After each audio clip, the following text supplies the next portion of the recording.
Right, so welcome to this full live-in review. We've had this Bailey now for, I think it's around 13 days, and we're handing it back on Friday. It's currently Monday. Sunday, yeah, it's Sunday.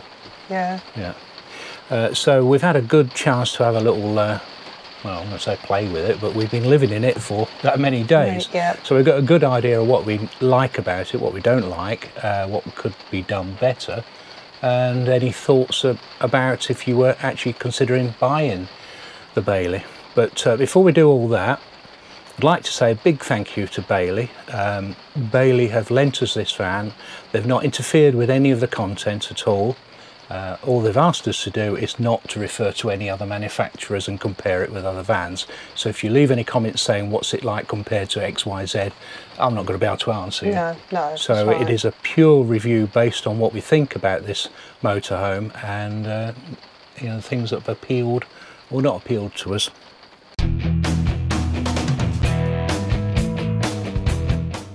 Also want to say a big thank you to Truma Leisure, who have provided a lot of the accessories that we've been using whilst we've been using that motorhome, and some of those have been very good, so so thank you for that.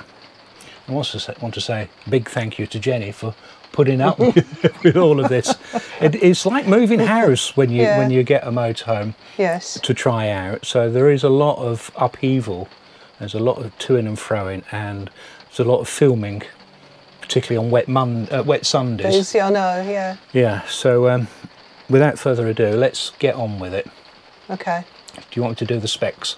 Yeah, can you tell us the specs first? Okay, so it's a Ford Transit 170 brake horsepower engine. I think it's a 6.2D engine. If you really want to know what engine it is, you can look up on the Ford website for that.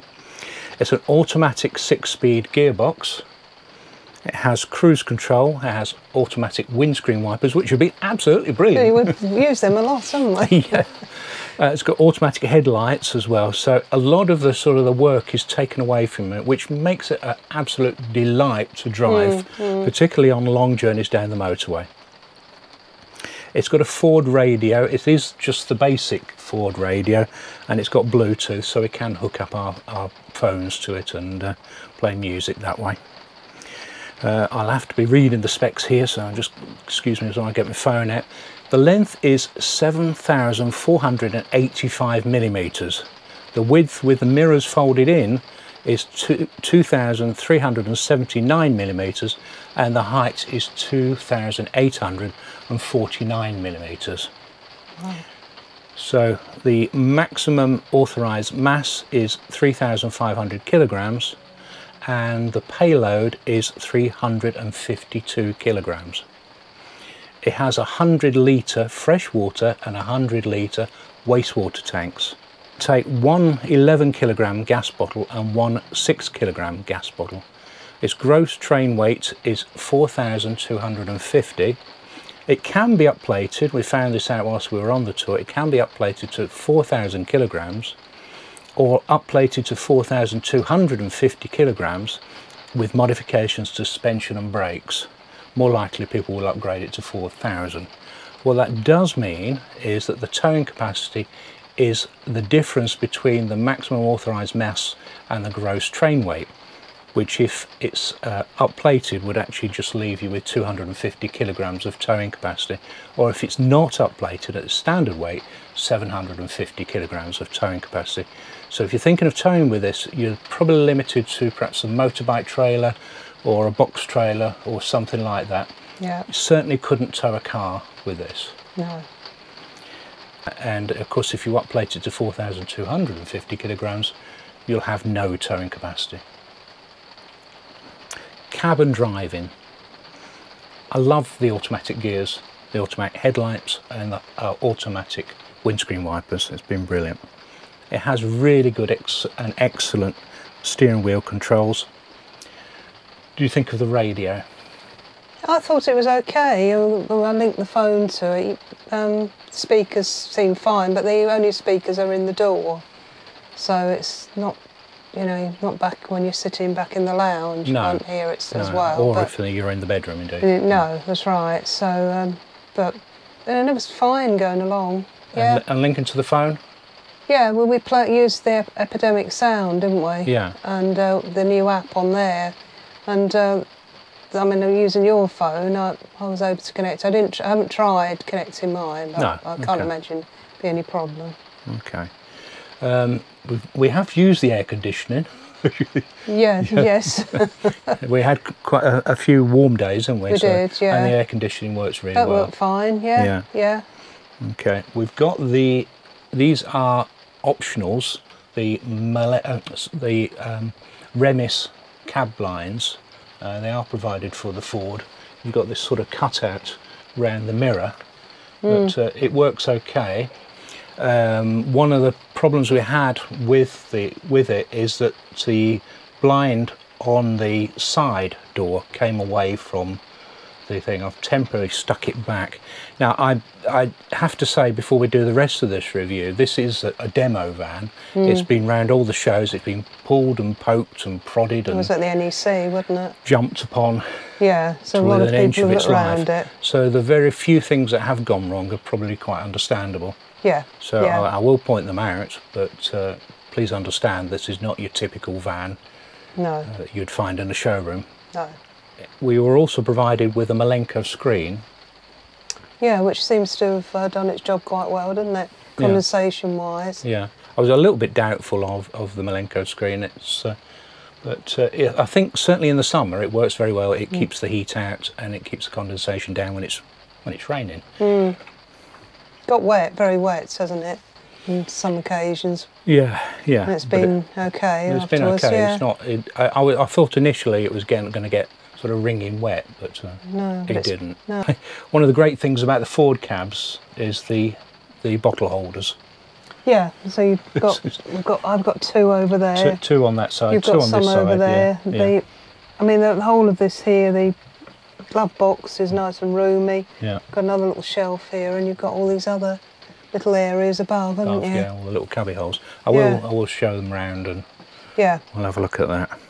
It's a nice place. The cab is a nice place to be as you're going along the road. Yeah, there's good visibility out the front. There's no problem seeing all around you. We've got a reversing screen here, and it is just a reversing screen. It's not a full-time rear view screen, but I have got used to using the mirrors, and the mirrors are excellent. They do work very well. There's lots of adjustment on the seats. You've got up and down, both front and back of the seat squab. You've got obviously the rake of the thing. You've got lumbar adjustment and height as well. So it works very well. You've said about the headrests that they're actually like headrests that you can put your head on. Yeah. You can rest your head on. So, that's right. So they do what they've described on the tin. Yeah. Yeah, but it is a pity there's no full-time rear view screen. Now we've found a place for the sat-nav, our Mrs. Sat-Nav as we call it, and that is on this little pull-out shelf thing. You can get it arranged so it's flat, and that's worked really well for us. Yeah, it's worked, because so we can both see it very well. Yeah. Okay, we've got a slight creak in the cab area. We can't really see where it's coming from, but there is just like a plastic strip that goes from the floor to where the curtains are, and that I think is creaking slightly against the wooden area.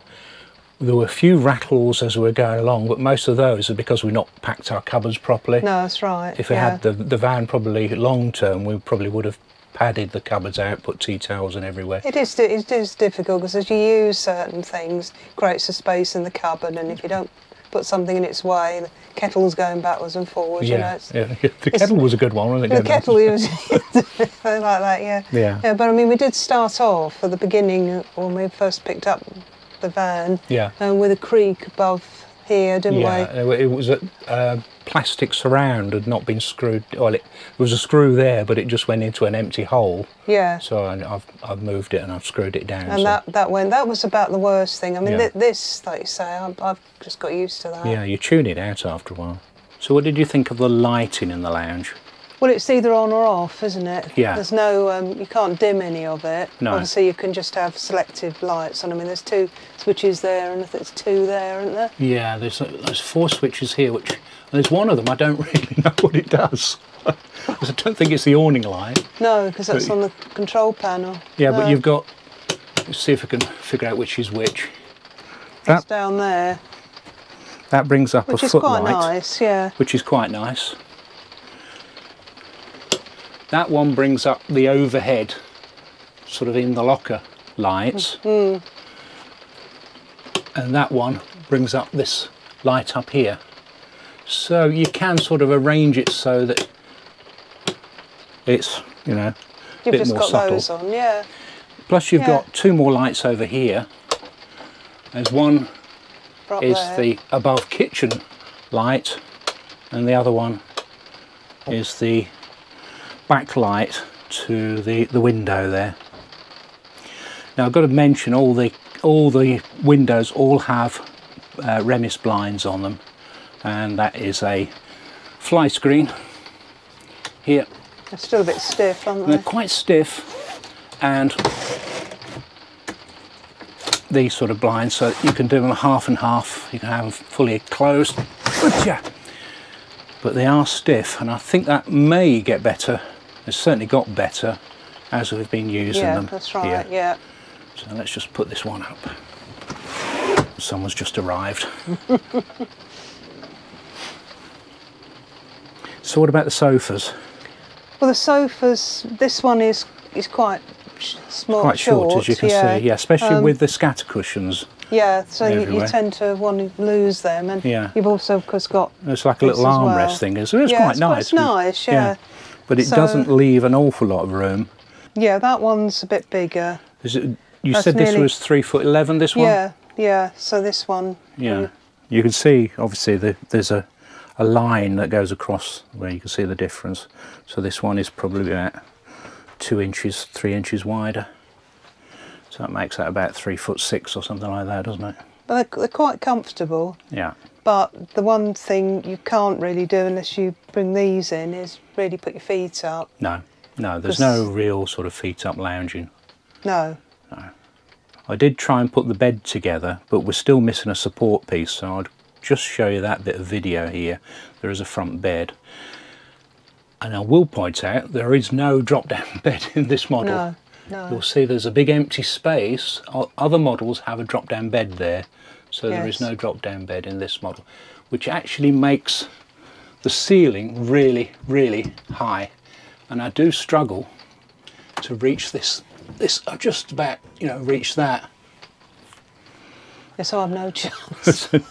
Cat in hell's chance of reaching that. The whole van actually feels really, really spacious because of it, because of the massive headroom. Yeah, and the white walls. And the white walls. And a number of people who've been in here said it feels like a cathedral. I think someone said it feels like a cathedral in here when you step inside. Mind you, they did come from a panel van conversion, so. But yeah, there is a lot of space here, and that's good. What about the cupboards? Cupboards, well, you've got these two big cupboards, which are the Poppy's cupboard, which are very big. It is actually. Yeah. Yeah, and the games cupboard. Yeah. Yeah, so I mean, we've managed to fit sort of like her box of her spare stuff in there. Yeah. The toys and everything. So they feel well made, don't they? Yeah, and these shelves are good. They're fixed, aren't they, the shelves? Yeah, and it's got these big catches at the top. And it is soft close, so if you let it go, it doesn't crash to shut. You just give it a push to shut it. Yeah, that's right. So that's good. And you've got another big cupboard over here. Cups, plates, a couple of pans and a few bits and pieces. But you can see how tall the cupboards are. Also, handy. What's in there is the TV, isn't it? Oh yeah, sorry. Status area. Yeah, there's space for the aerial there as well. So the aerial is actually at the front of the motorhome. I can't tell you how the TV went because we haven't used it. We haven't used the TV aerial at all. Yeah, let's talk about the table. Yeah, I mean the table feels much bigger in this than it did in the 69.4. I think mainly because the sofas are that much shorter. So we haven't used it, have we yet? Fully extended. Fully extended. I mean, when we have Glenn and Sharon round to play Uno, we might. Yeah. But at the moment we've just been using it like that, And when we've been eating, we've been turning it round, haven't we? Yeah. Right, to turn it round, there is a lever that's on this side, which unfortunately you can't see. So you lift that up and you can swivel it round like that. You can see the lever now. You just lift that lever up. Yeah. Okay. Yeah, yeah. Probably a bit close now. And then what you do is you pull this extension piece out and then you drop it down. So that's the full Let's Play Cards layout. Yeah. So that's going to be interesting later tonight, isn't it? It is, isn't it? Yeah, but it sort of like dominates the room now, doesn't it? Just a bit, yeah. Yeah. Yeah, and like I say, that's why we've been using it mainly in this mode, because it means that we can both sit here one either side and can have a meal. Yeah, that's like right. That. And that's really how it's worked. And the great thing about this table is that you can get hold of the handle, you can turn it right round and you can get it right out of the way, so you've still got loads of space here. Yeah, yeah. Yeah, so that's good. So the windows are nice and big and not much of a view with the blinds up, but they've got these nice surrounds on them, which sort of, it does give a touch of luxury to it, doesn't it? Mm. It's quite nice. And yeah, same on that side. Feel very secure. They haven't had any rattles from them or no anything, rattles from they? it, and I think it does reduce the rattles. These blinds are always prone to rattles. Yeah. And I think this helps quite a bit. Yeah. Yeah. You've got Remis blinds on the doors as well, and this is the new door that will be fitted to the new models. They've changed the door on this model. As you can see, it's got an umbrella stand on it, big bin to go with it. It's got like a little pocket there. I'm not sure how useful that will be, but these doors actually seem quite a lot lighter and they do shut a lot quieter than the previous hardtail doors. So quite happy with that. You've got a built-in fly screen in there.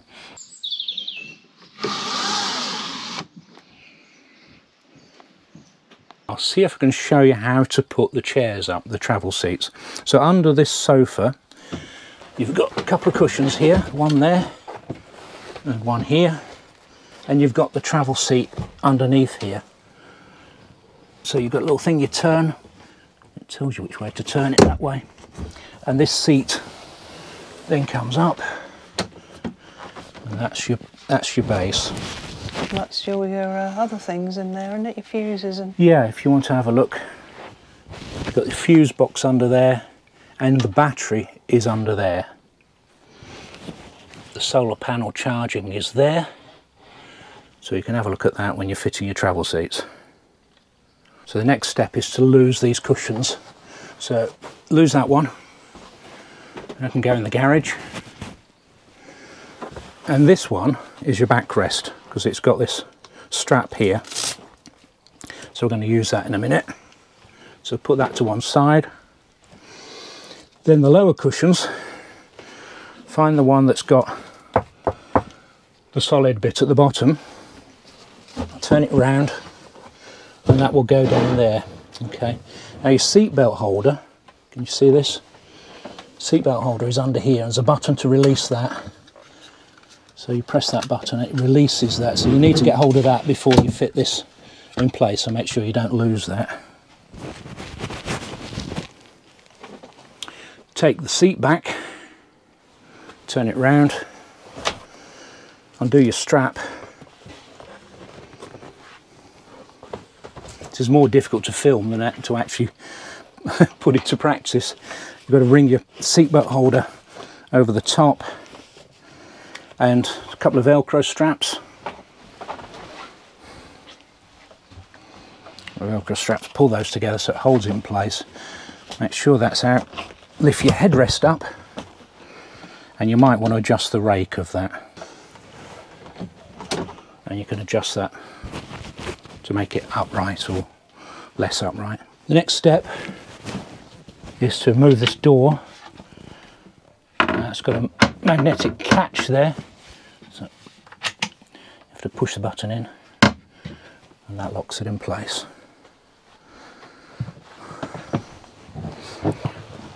And that's your travel seat. Like I say, you can adjust it with the thing there to get comfortable. Get your seat belt on.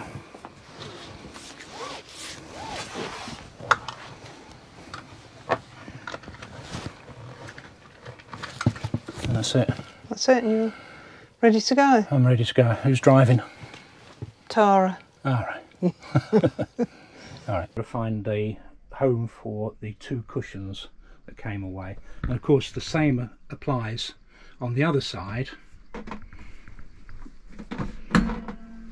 on the other sofa. So you will have 4 cushions that you need to put in the garage, really. We have tried these out, haven't we? 4, and they're 69.4, and they are very comfortable. Yeah, I mean, it's surprisingly comfortable. You have a nice view And you, out of the side window. yeah, Yeah. And putting them away really is a case of folding the seat flat, loosen the cushions, and then putting the cushions back. Yeah, so the one with the hard back goes in there. Then there's another smaller one there. You can tell which one it is because it's got a chamfer on it. Right. And that's that one. This goes on the back. It goes down there. Just push it down. And as long as you make the patterns match, so you've got the grey patterns. You've got your sofa back. Yeah. Yeah, very clever. Yeah. And you just got to find out what you did with all your scatter cushions. That's it. And your cover. That's it. Does mean you do have a little bit of storage under here. It's not a huge amount, and on the other side as well. But there's somewhere to put it. What do you think of the carpets? Well, they've stayed in place. You told me they've got Velcro straps underneath. Yeah. Yeah, so they haven't really moved. I do like the colour because I think it sort of fits in with the rest of the colour scheme. Yeah. So we've padded a mat there for Poppy's bowl, but yeah. But yeah, carpets work well. No problem with them. Those ones have got poppers, haven't they? Yeah. In the front. Yeah, it's just like a T-piece there, and there is a rubber mat that Prima Leisure have supplied at the front, which I quite like because that's always the muddiest place. You're always getting in and out of the cab with muddy feet. Yeah, yeah. Yeah, so let's just talk about this bracket. There's a clip here. What that allows you to do is to slide this whole thing out, and then you can, the button underneath here, you pull down and you can turn it round, and you can swivel it the whole way round so that it's facing into the bedroom. Yeah, so you can turn it the whole way round so you can watch it in bed. So that works quite well. We've got our Fire Stick attached to our TV, and there's a little... It's high up. There's a little thing here that allows you to tilt it as well, gives you a bit of tilt on it, which is a bit difficult to do and film. You have got to be careful not to trap the wires as you put it back. But it does mean you can leave the TV up there whilst you're driving because it's secure. Yeah. So full marks for that. I was rather hoping when I saw these lights in the lounge that these would be USB charging points, but they're not. They are just lights, on-off lights. So there's no actual USB points in the lounge area until you get into the kitchen area. There's a couple of USB sockets there, a 2.1 amp and a 1 amp. I've been powering the Fire Stick from the 2.1 amp. Well, the fridge is good. The big bonus is that it's an automatic energy one. So if you press that, you can see at the moment it's on A for automatic, and because we're plugged in, it's showing me the Blecky symbol. And it's got 3 dots out of 5. Yeah. And it goes off, so the light doesn't stay on it permanently either. No. So the other things are gas, aren't they?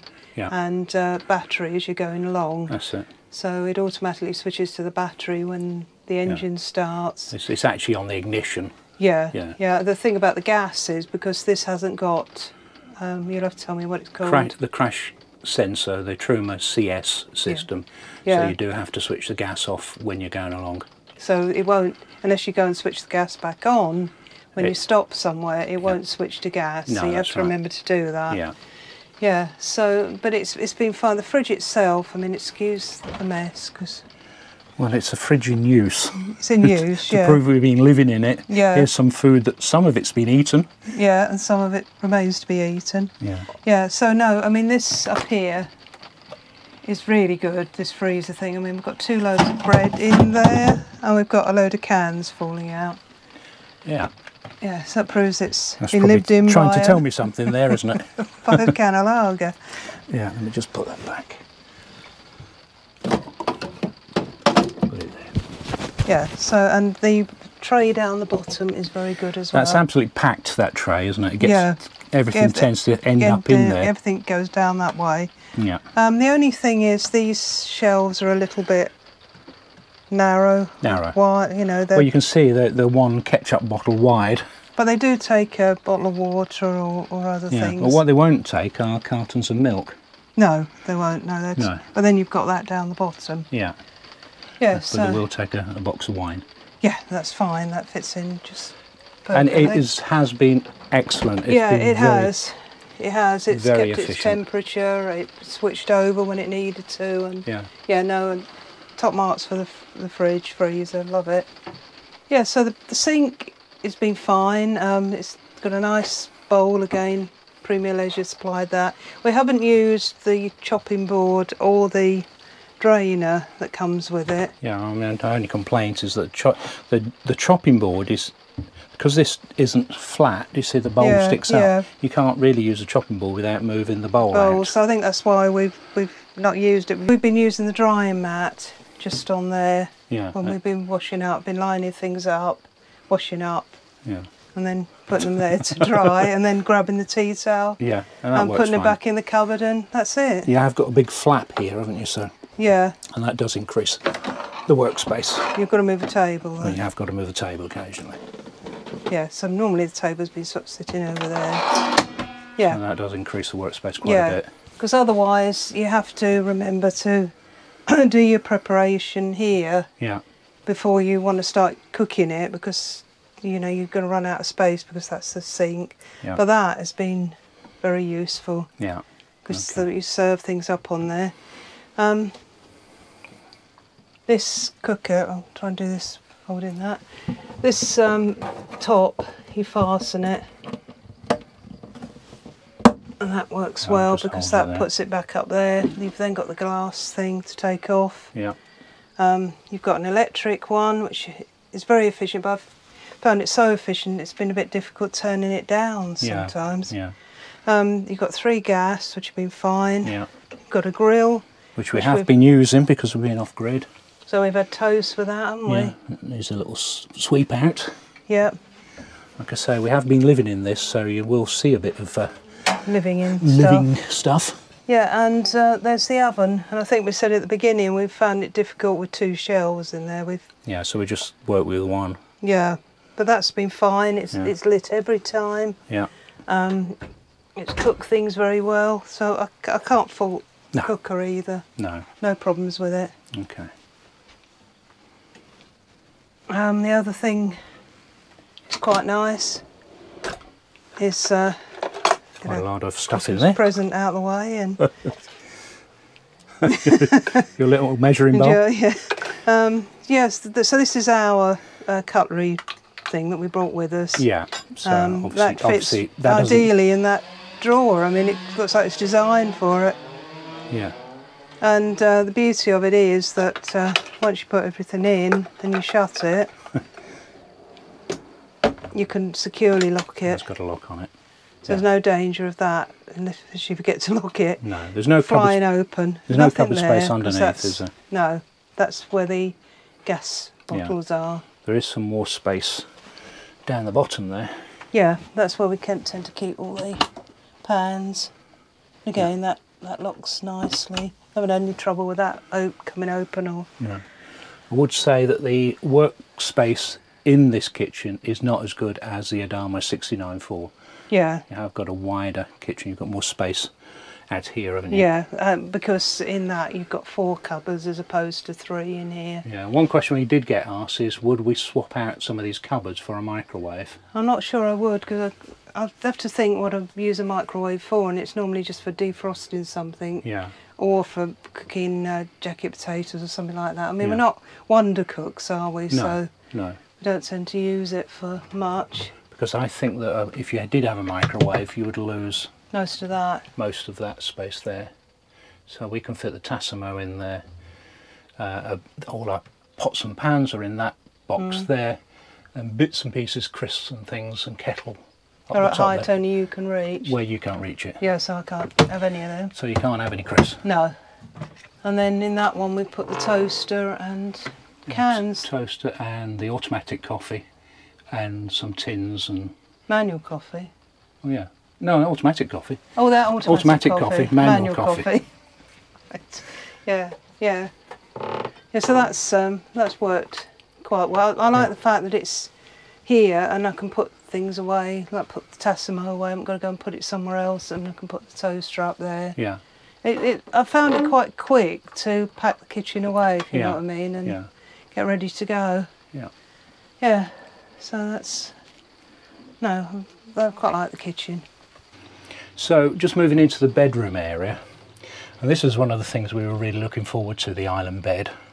Because we never had one, never tried one, have we? No, quite excited by the prospect of trying an island bed. It is a lovely wide bed. It's 5 foot wide, isn't it? I think, at least, yeah. There's nothing wrong with the width of it. No. And you'll probably say when you look at it, if you ever see it in the showroom, oh, there's loads of room here. And that's because that's in the day mode. If I can just show you what you do here. Obviously I've got my pillows here and a duvet, so that the bottom part of the duvet is folded over and the bottom part of the mattress is folded over. So that gives you about an extra 9 inches of space. Yeah. Easy to walk round. Which makes it lovely and easy to walk round during the day. Yeah. So comments on the day mode? Day mode is fine, but I mean I have relaxed on it myself in the evening and watched a bit of TV. I couldn't really stretch my legs out very much, but it'd be a bit of a challenge for you being that much taller. But it's because it's in this mode, it's very easy to get into your wardrobe either side, which are quite nice. They're quite can get quite a few clothes in there. I mean, I'm not using all the space. No. So that's been okay. I've found sometimes my clothes on the floor when we've been, you know, gone around a lot of bends or whatever. But today it's been okay. Yeah, depends how the back, because this is right at the back of the van, if you imagine. Yeah. And if you do bump over anything, speed humps or something like that, it can shoot the clothes off the hanging rail. Yeah. But there's simple solutions to that. One of the things it's got here is a little cubby hole. What do you think to that? Well, it's nice when you're in the van because you can put your phone in there. But what you tend to find is, again, things can slide out and they're on the bed. Yeah, and then they're on the floor. And yeah. So I was going to say one thing we've found is these lights are a bit bright. Yeah. That's why we've got them sort of turned away. That's one position. That's position. I mean, it don't look too bad from here. In the daylight, no. No, but at night, if you've got that turned round, it's almost facing you. It's a bit bright. Yeah. What they have got is USB. Yours doesn't work though, does it? No, there's a fault to report. The USB charging doesn't work on that side, so I will report that. But it's been fine on mine. No problems with it. Yeah. You put the lights on. Lights are over here. Yeah, the light switch over there. Another TV point here. Yeah. For a 12-volt socket as well, but no I TV. wonder how. Well, I think if you put a TV in here, it'd have to be on a bracket about there. Yeah, and it'd have to be, especially if you're getting up in the night. Yeah. I think that could be a little bit. Yeah. Because I'm quite high up here, so I'd be on level with it. Yeah. and you've got to watch, you know, you're going down the step. Yeah, that's right. I'm not sure you need a TV in here because of the No. fact you can swivel the other one. No, that's right. There is like a light at the back here, which is a little bit flickery because there's something loose in there. Oh, that's quite nice when other lights are... Oh, it's gone off now. Yeah, it's flickering, isn't it? Yeah, it's a loose connection somewhere. What about these curtains? These, well, I thought, oh, they're quite nice, but because as you drive along, they all go forward. They end up So you find here. yourself going They're not. like that. They're not actually attached either. No. I just think, why? I think they should be attached to the rail there, that side. Yeah. The idea, I think, is that you can do that. But I mean, they're nice to look at. They make Yeah. the window not look so plain with just a blind. But Yeah, but they're more ornament than function. yeah. But it, I mean, one thing I would say, it does feel as if you are in a bedroom here. You're not, you know, it's a separate area of the van. Do you know what I mean? Yeah, I know. Yeah. Yeah, and there's plenty of headroom for you whilst you're standing up in the back there. Yeah. I'll just show you me. Ow. Yeah. Yeah. Ow. Yeah. But it's not a problem. You're not standing up in the bedroom very long. I think the major downfall with this is nighttime mode. Yeah. So what you do is you pull the whole thing out there and you drop down the mattresses. Might have to do this in Blue Peter fashion here because we need two hands. Yeah. Cover off. You fold that over. It's still not And it's still not fully out. Oop. Yeah, you've got to squash So it. you go back to here, get hold of the mattress somehow. Broken fingernails. Down. Yeah. And then that drops down into place and you put your bed in back then. And I'm demonstrating the problem already without even trying. Yeah, yeah. Because you now have to wrestle with this. Wrestle with this. Yeah. Put that back down. Get that down somehow. Yeah. Put your bedding back. Pillars back. Now what happens, I'll move the duvet out of the way because that exacerbates the problem, is what you've got here is about hands width between the door, which is okay. I can just about shuffle past. Yeah, and I can as well, but... Can you? I can get out, okay, yeah. There's less room here. Yeah. There. Yeah, but I can just about do it, but getting back in, I have to... You have to lift it up and then get in. Yeah, and that's... And I think that is the... Well, you get used to it. Yeah. I've said, I mean, we've put up with it for 11 days, but to be honest, for me, that would be a deal breaker. I think something else I ought to mention is, obviously we bought our duvets, which are more designed for either a rectangular bed or for single beds, aren't they? Because that's the way they're made. I know that Duvelet do a special one for shaped beds. Yeah. So I think if you were having this type of bed, you know, certainly wouldn't use Duvelets. That I think that we made it more difficult using ourselves. Duvelets. Yeah. Another quite nice feature is you've got quite a big table area by the side of the bed. So there's plenty of space for your coffee and your croissants. Yeah. One thing I'm not so keen on is there's a lip here, and I've lost count of the number of times I bang my knee when I'm getting into bed.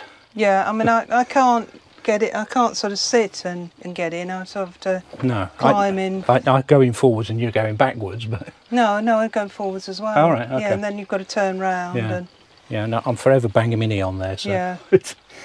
Yeah. And I suppose you get used to shuffling past it. It's made worse by the fact we've got the Duvelets there. Yeah. So if you're thinking of the island bed, just check what space you've got and if you're happy with that.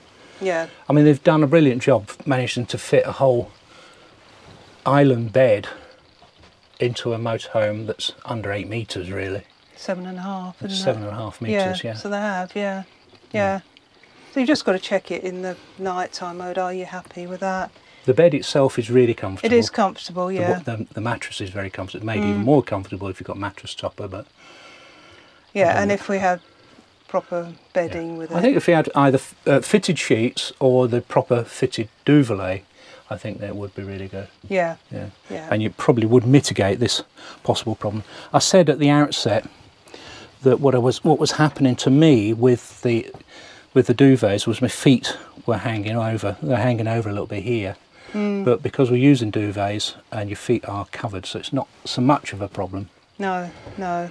But what does happen, the other thing that happens, of course, is the duvets actually move along the mattress. They tend to move that way. Yeah, no matter where we've been, whether we've been really level or we've been slight angle up on chocks or whatever, things tend to move this way, and then I tend to find, you know, I'm drifting over here. Yeah, I don't know why that is. It's like a carpet, when you put a mat on a carpet. Yeah. I think so. But yeah, what we've got under here is a load of cupboard space. It's under the bed, and much of this you can see, but it is a big cupboard. We've got all our clothes in there. We've got the laptop bag and the dirty clothes and the shoes and goodness knows what else in there. It goes quite a way back, a couple of feet back, so that's been good.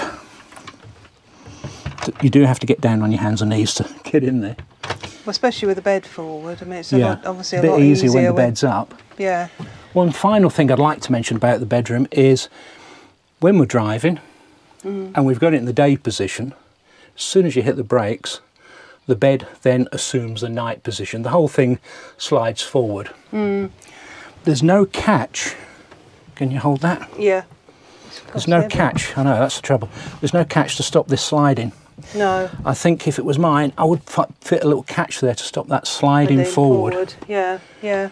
So when you set off, you might as well have it in the night mode anyway, because it's going to end up like that. Yeah. Anyway. Yeah. I just wanted to comment on the toilet area. The toilet itself is up on like a plinth, which is, I don't know, a few inches off the ground. They have got a little step there that allows you obviously to sit on the toilet, but to be honest, it's not really enough. You end up with one foot there and then trying to balance the other foot on the little platform behind it. So I would have preferred it if they brought that whole platform out to the left there. And that's been a major criticism of the actual toilet area. There is a fault with this, that your telly's not wonky. That is at an angle, that needs refixing. I think someone's lent on it a bit too much at the NEC. You have got some nice cupboard space under there and a few shelves there. The sink is a really good size. It's square and I can wash my face in it. Tap is good. It does move about a little bit. It's quite nice. Like I say, you can see that we've lived in this. But yeah, toilet area is not bad, but I'm not keen on the toilet being up on a pedestal.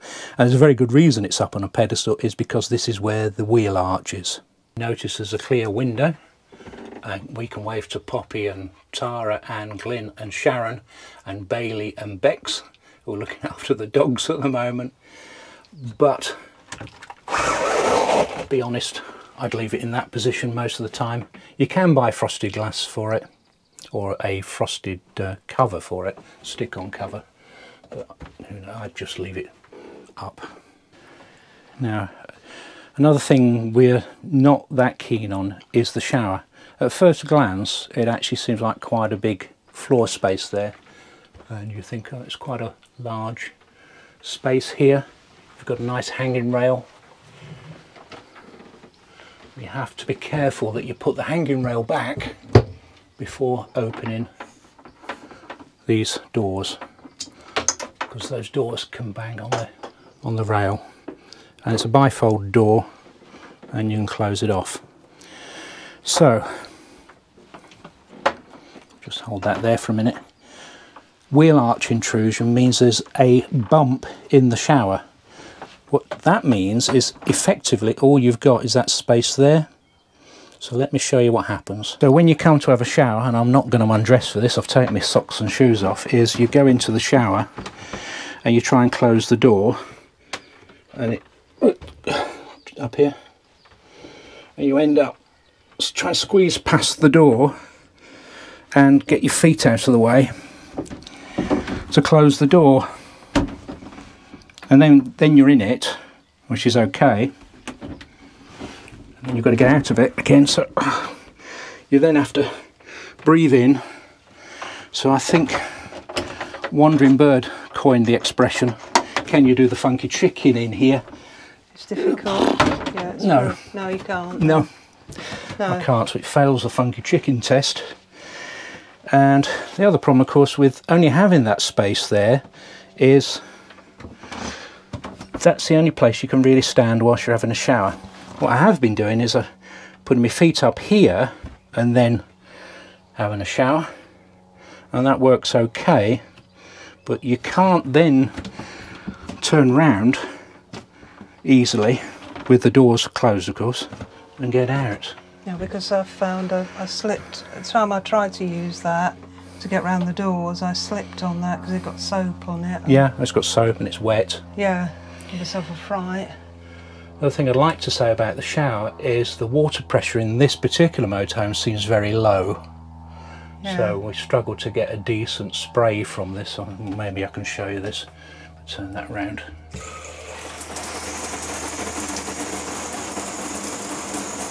It's better when we've got a full tank of water, I would say. Yeah, it's not exactly a power shower. No, but it couldn't be in that confined space. And the other thing you have got, which is good, is you've got 2 drain holes. Yeah, and it's drained every time, hasn't it? We haven't had a collection of water in there. Yeah. It has drained away, and it has never come over the lip. No, apart from now when I just switch the shower on without closing the door. Yeah, yeah. But yeah, I don't know what the solution is. Obviously you've got to have a wheel arch. What I did wonder whether they could raise this whole area up, but then you'd have a massive step up from the lounge. Yeah. Then you'd end up raising the lounge area. Yeah, and yeah. Yeah, and off you go. Yeah. But this layout with the centre bathroom is very popular, especially if you've got other people in the van with you. But Yeah. I think it does mean it's a bit of a compromise. Yeah. So. Alright, let's have a look at around the outside of the Bailey Adamo 75.4. Got some additions here. We've got the headlamp protectors provided by Prima Leisure, and we've got the mirror guards provided by Prima Leisure, and the thermal screen provided by Prima Leisure. Alloy wheels. And here we've got the filling cap for the diesel and the AdBlue. To fill the diesel you have to open the door, put the caps back, fill the AdBlue, and the diesel can then of course shut the door. That's a security feature.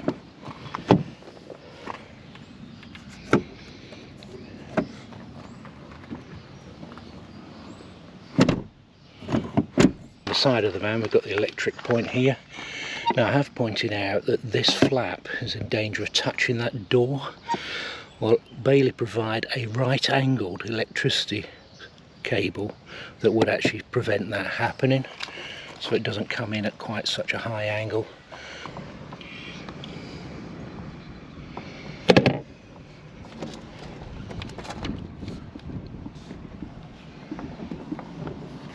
Here's the Hartel door, and just to the side of it, got the awning light at the top, the 2 fridge vents here, toilet cassette, and the toilet window.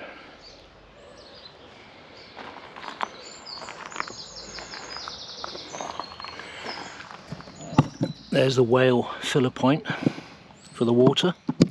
There are 3 ways of filling it. You can use the pump, the external pump, you can use a hose pipe, or you can go inside and get access to the top of the water tank and fill it with a watering can or something similar. And we've got the garage here.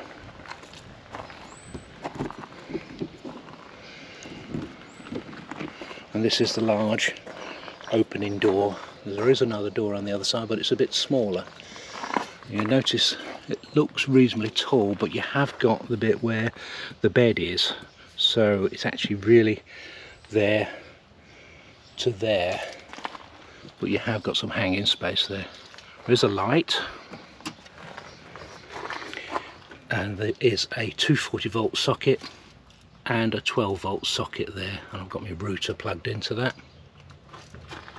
So it's a good space. We've got all our junk in there. Would get it a bit better organised, I think, if we had the van permanently. We'd put some more boxes in there. But what I've got in there is the awning, jackery, dog's beds, the chairs, the roll, the table, load of drinks, 2 more chairs, and I'll show you the other side in a minute. But yeah, just about everything goes in there with space to spare. So here's the back of the Adamo. You have got a rear view camera with an infrared view and the high level brake light up there. Provision for bike rack if you need to add it. And on this van they've fitted the optional tow bar chassis extension here. This one's got no electric socket fitted, but obviously you can just plug the unit in and off you go. I do think this is a little bit low to the ground, particularly on sort of ramps or something like that. It has touched the ground a couple of times. It touched the ground coming off the low loader when they delivered it, so you do have to be aware of that. Now here's the other door. You can see it's quite a bit smaller than the other door on the other side.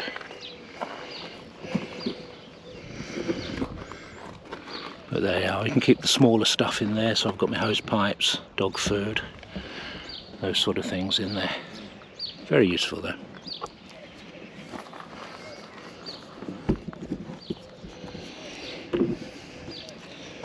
So just moving down the other side of the van, here's the Truma heating outlet,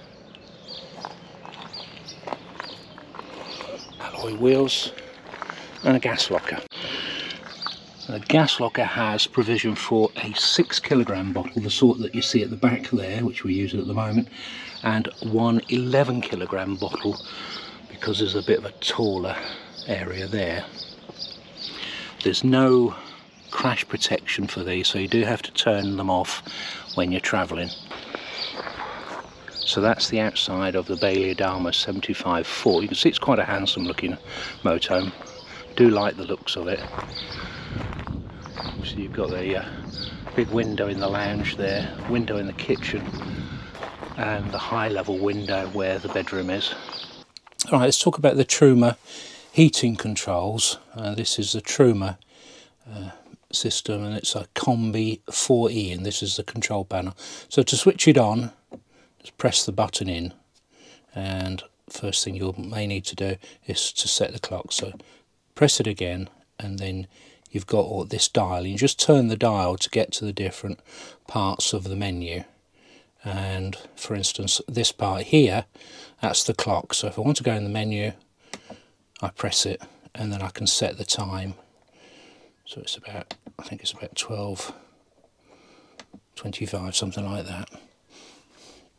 So, and that's the settings, and that's for controlling how the temperature is measured in the van. You can create a temperature offset, and you can set the brightness, choose whether you want 12 hours, 24 hours, what language you want it in, and to reset it.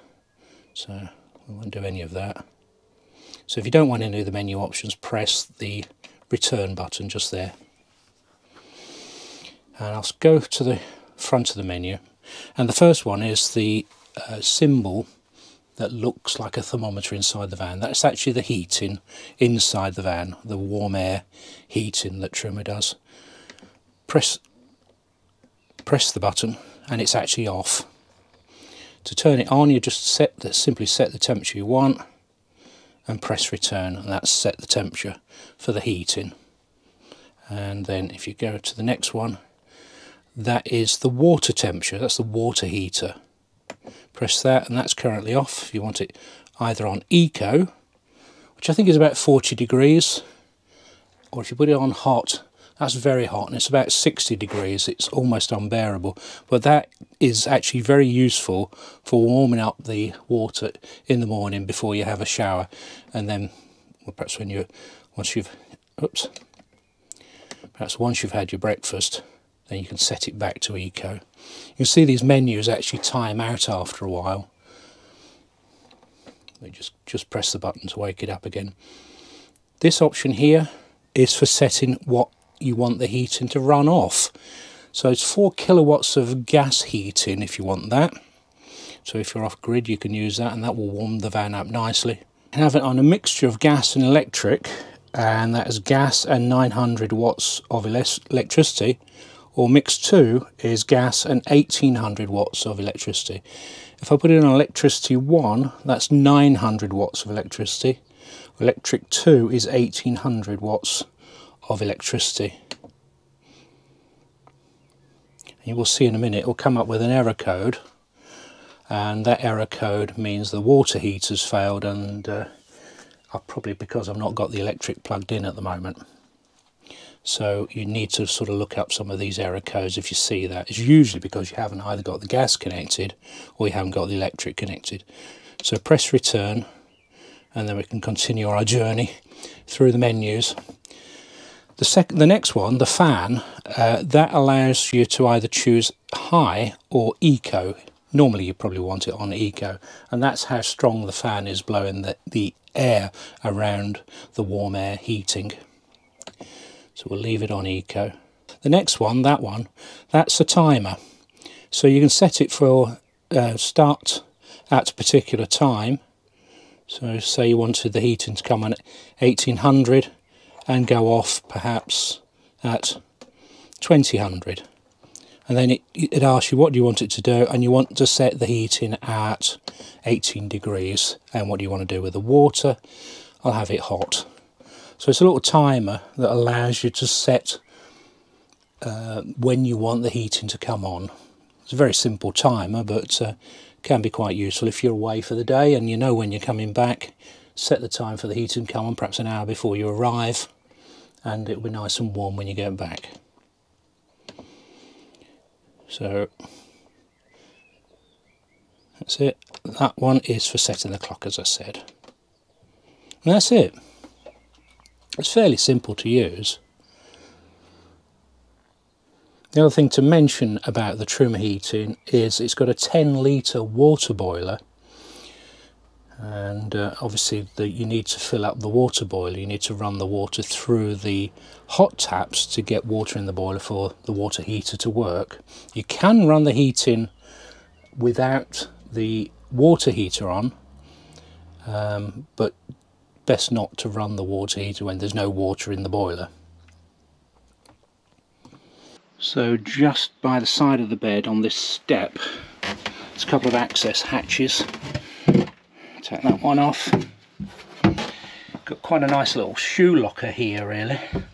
2 panels come off, and under that is access to the pump and the various pipe work for the freshwater system, and that's actually the freshwater tank there. The filling is to the side of it in this cupboard next to me.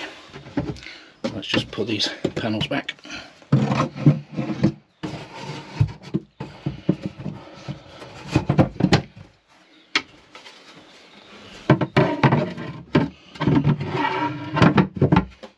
So the freshwater tank is actually in this cupboard, and it's under a flap under here, so you can get access to the freshwater tank just here. Obviously there's a cover on it, but there's the freshwater tank with the bung at the bottom for draining it.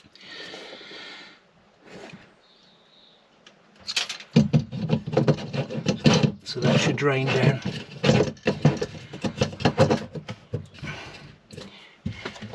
A little bit old-fashioned, but it works. The waste tank is under the floor in the washroom. It's under here, and under this panel here is access. You can use that to Phoenix or something similar to that to clean it. There is another cap there, but you can't actually undo that. So, but that's where your waste tank is, under the floor in the washroom.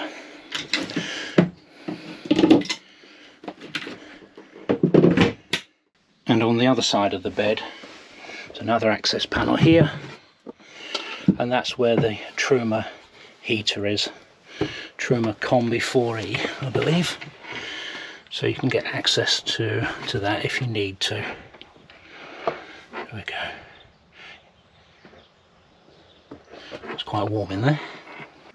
The other thing I want to look at is this control panel here. It's got the clock on, that's on all the time, and I think it's got it does stay on, it doesn't go off when you move the motorhome or switch the engine off. It stays on, which is quite useful. You have to press this button twice to get into the menus. The settings menu here, so press return to get into the settings menu, and you've got display, and then you can set the contrast and how long you want the display to stay on, and when you want it to return to home. You can have the sound on, and play tunes on it, all sorts of things. You can have alarms on when you get to when you're running out of water, perhaps. So the notifications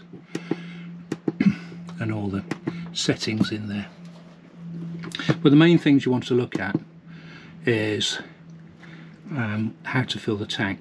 Now on this fill tank menu, you need to have a whale pump connected on the outside and a source of water, a bit like an aqua roll or something like that. And to fill the tank, you press return, and that will fill the tank until it gets to 100% on this display, and then it will switch off automatically. Press it again and it tells you which battery is selected. Normally you'd leave it on leisure battery. I do believe that it charges the vehicle battery automatically when it needs to. But that does allow you to switch between vehicle and leisure battery. I suppose the reason for doing that might be if your leisure battery's gone flat and you want to put the lights on, but obviously you've got to be careful that you don't want to leave it on vehicle battery, otherwise your vehicle won't start. That's the wastewater level. It tells you how much wastewater you've got in there, and that's your freshwater level. So the next one is your temperature setting, and the external temperature is 19 degrees, and it's a sunny 27 in here. It's quite warm in here at the moment. And that's how much current I'm currently drawing from the leisure battery, 5.8 amps. I've got all the lights on and heater on and that sort of thing, so that's drawing that much from your leisure battery.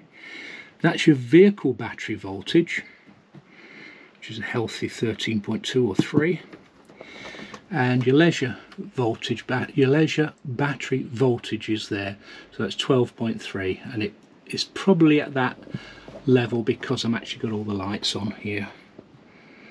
So we'll press that again and back to the clock. So we've done 1,315 miles, and the van has done 1,377 miles in total. So we've done the vast majority of the miles with this.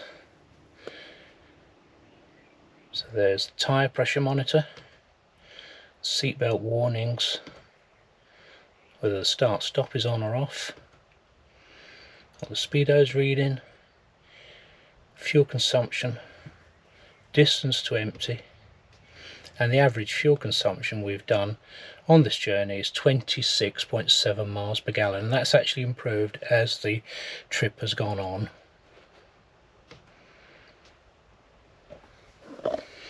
And you can control that with these buttons here, up and down, and that gets you into the menu, and you can change various things in there. I won't go into all the details, but you change all sorts of things. You've got your phone controls there, you've got your cruise control over here, so that's the cancel, that's setting it, that's the limiter. You set cruise control speed by pressing that up, pushing down to lower it, and pressing it in for resume, and you've got the radio controls there.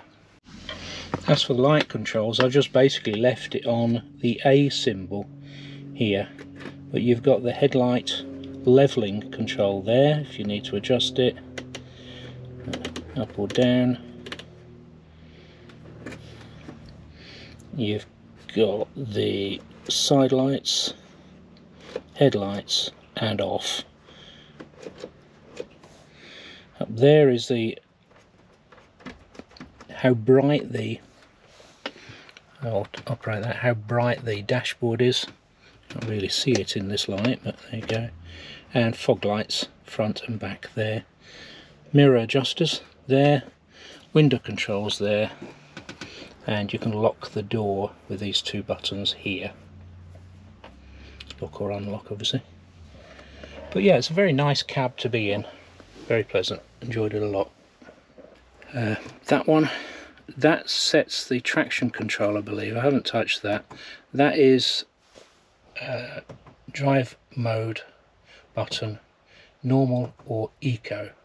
Found the eco was a little bit slow for me, so I've left it on normal. Obviously got then all the direction controls for the where you want the heat in, your temperature control, the air conditioning on or off. I'll switch it off so you can hear me. Demist there, and that would be the heated mirrors. I've got a heated rear screen there, and the start stop on or off there. I've tended to leave the start stop on most of the time. Passenger airbag, you've got 12 volt socket and USB there. So what's gone wrong? Well, not much, but toilet roll holder's a bit wonky, that needs fixing. Clever little sort of magnetic idea that when you get close, the catch comes out and then you release it. What I have found though is if you're on a bit of a slope, that doesn't always catch properly. It's working fine at the moment, but here's a clever little thing, and this whole door. Ooh. It's quite a clever idea. You shut the toilet off or the bedroom. The USB over there doesn't charge. The light works, but the USB doesn't. And the backlight above the headboard, that's gone intermittent. It sometimes works, sometimes doesn't. The only other thing is there's a bit of loose trim here, and I think it gets getting caught by feet. A bit of loose trim there needs fixing back. But other than that, that's basically it. I can't think of anything else that's gone wrong. Well, I could mention this probably needs a bit of adjustment. It's not sitting down fully, probably just needs a few screws adjusting. Right, we've got back to Southport where we started, what, 3 weeks ago? 2 weeks ago, yeah. Yeah, so we're going to give you our final thoughts. Before we do that, I just want to mention a few things we've probably forgotten to mention. Well, I've got my phone here. Someone asked what the overhang is on this motorhome. That's the distance between the rear wheel and the back of the van, because it said it seems quite long. I think it is, and it's possibly made longer, or feels longer, because you've got that tow bar extension on this as well now. The distance between the centre of the wheel and the back of the van is 2.5 metres. I got my tape measure out when I got back home.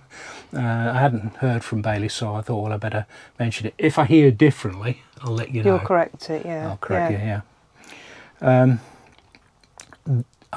We didn't mention the waste pipe when we were going around the van, and a very good reason for that is that the waste pipe is being changed on the new models. I'm told there's going to be a rigid pipe, which I take to mean there'll be a pipe exiting on the outside of the motorhome rather than underneath the van. Having said that, I know I criticised it when we had the Adamo 69.4. If you've got a modern motorhome service point that you can go to with a long grate, that works really well. Yeah, and it's very quick, isn't it?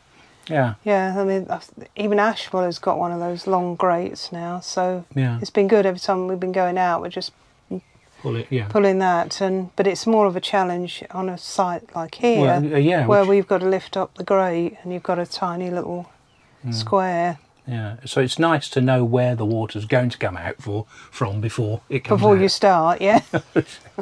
Yeah. Yes.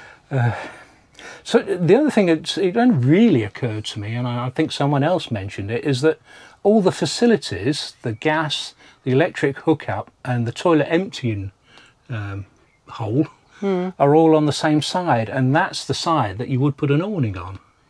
Yeah, that's true. Yeah, because the gas is on the opposite side, and they don't tend to be on the same gas side. Is just over there, Yeah. and of course the electric has to be tends to be on the opposite side of it. I mean, I don't think it's a problem, but it does mean that you're pulling out the toilet cassette in the middle of the awning. Yeah, but the way we used the awning at the rally, we had a gap anyway, didn't we? Well, we always have a gap because we've got the driveway awning, but anyway, they were just, final thoughts on that. I also checked in the garage. We had so much stuff in the garage I couldn't check when I filmed it, but the gas has got tie-down points, and there is a heater outlet into the garage as well. The garage has got tie-down points, so the gas. Yeah, sorry. Oh, the gas has got tied. Yes, tied the down. gas has got tie-down points as well, but no, the garage has got tie-down points in the garage, which is useful. In the garage. In the yes. garage. Yeah, right. So really just wanted to discuss our final thoughts and what we thought of the van. I think we've mentioned the good and the bad and the ugly, but what are your thoughts? Well, I love the front of the van, if I can put it that way, because I've enjoyed the driving when we've been going along. I've enjoyed the lounge, I like the kitchen, I like the fridge freezer, I like the cupboards in here. So everything at the front here I've liked. It's when we start to get to the washroom, the shower is a bit of a challenge because there's not a lot of area to stand in. Yeah. And to begin with, it's a bit of a, how do I shut this door? How do I open this door?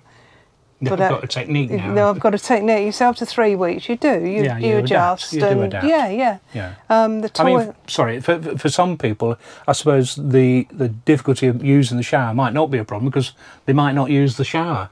A lot of people just use the on-site facilities. So, you have to weigh these things up. That's right, yeah. Then, of course, the opposite side to that is the toilet up on the pedestal. I mean, I got used to that, You adjust to things. The area that I still have had a bit The least problems. favourite. Yeah, the least favourite area, I have to admit, is the island bed. Yeah. Simply because it's difficult to get round at night, and it's sometimes when we've been going along, it's moved into its night position again, making it difficult to get round. I've found, I think we've said in the review that the duvets that we use aren't ideal. No. So that's not really helped, because if we're not being quite level, I think I've been sort of sliding off the end. Yeah. But the mattress itself is comfortable, and we've had reasonable nights, haven't we? Yeah. Yeah. No, I mean, once you're asleep, aren't you? Yeah. It's just when little mist gets us up. Yeah, and That's you're when the trying fun to get starts, you're trying to get out of there quickly, see what she wants. Yeah. And also behind that, of course, is the garage. I haven't had a lot to do with the garage, but it's been handy that I've just sort of passed things to you and they've disappeared. So I think it must be quite roomy. Yeah, the garage is brilliant. It is a pity, and I don't know how they'd arrange it, that there's no access from the bedroom into the garage, whereas there was on the 69.4. It does mean that if you tend to have to put the things that you tend to want to put in the garage and leave in the garage for longer in the garage. Oh, yeah, I've told you I'm tired. You tend to have to keep the things that you want quick access to nearer that big door. Yeah. Which I suppose does make you keep it organised, because it can get very easy into to get a mess. disorganised in that garage. That said, it's an enormous garage. It swallowed all our gear with no problem at all. Yeah. I think longer term, it would have been nice to take on a weighbridge. If I'm honest, to find out where we were close to the limit or not. It's not the biggest payload on this motorhome. It's 352, I think. I can't remember from my own specs, but Yeah. you would have to be careful if you're loading it up with electric bikes and kids stuff and all that sort of thing. But it would be advisable to take it to a weighbridge to make sure that you're within limits. I don't think we were over the limit because we weren't taking that much apart from the awning and chairs, really. So. And we were always, when we were going out for the day, we were emptying the water, and we filling when we came back. So we weren't driving around with lots of water, which can weigh a fair bit. No, that's right. That's right. So I think I agree with your summary. I can't think of anything else to say. What I would be interested to hear from are people who have already got the Adamo 75 4i, or perhaps they're thinking of getting it. What their thoughts are. Have we hit the nail on the head, or are we miles out and you totally disagree with us? I'd be interested to know. Keep it polite. People do get a bit upset sometimes when you criticise their motor, understandably. Yeah, no, and I don't think there's a lot to it. Just that island bed, I think, perhaps at our age and your height reasons. Other reasons as well. Well, yes, isn't the layout for us. So we've thought that all along. That's why we've not had an island bed. Yeah, but I was excited to try it. Yeah, just to see what it was like. And I really have enjoyed these 3 weeks. It's been a pleasure to be driven around in it. I've enjoyed cooking in it. The beer's always been cold in the fridge. Oh, the fridge is wonderful. Yes. Absolutely. Yeah. So what more could you want? Well, we've had a great time. I hope you've enjoyed it. If you have, give us a thumbs up. And if you haven't already, why haven't you subscribed?